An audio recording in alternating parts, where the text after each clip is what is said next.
দ্বিতীয় মেয়াদে যুক্তরাষ্ট্রের প্রেসিডেন্ট হিসেবে ক্ষমতা গ্রহণের পর পানামা খাল দখলে নিতে তোড়জোড় শুরু করেন ডোনাল্ড ট্রাম্প। দেশটিতে সফরে পাঠান মার্কিন পররাষ্ট্রমন্ত্রী মার্কো রুবিওকে। পরে ট্রাম্প দাবি করেন যুক্তরাষ্ট্রের সরকারি জাহাজ কোনো মাশুল ছাড়াই খালটি অতিক্রম করতে পারবে। তবে তার এমন দাবি প্রত্যাখ্যান করে পানামা সরকার।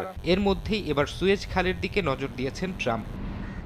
রোববার সামাজিক যোগাযোগ মাধ্যম ট্রুথ সোশ্যালে ট্রাম্প দাবি তোলেন পানামা ও সুয়েজ খাল দিয়ে মার্কিন সামরিক ও বাণিজ্যিক জাহাজ চলাচলে ফ্রি ট্রানজিট সুবিধা দিতে হবে। এটি বাস্তবায়নে মার্কিন পররাষ্ট্রমন্ত্রী মার্কো রুবিওকে নির্দেশ দিয়ে তিনি আরও বলেন, যুক্তরাষ্ট্র সমর্থন না দিলে পানামা ও সুয়েজ খালের অস্তিত্বই থাকত না।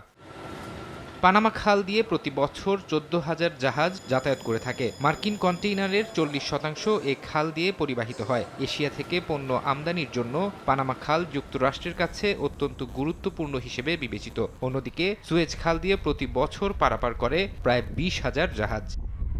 ফরহাদ চৌধুরী, সময় সংবাদ।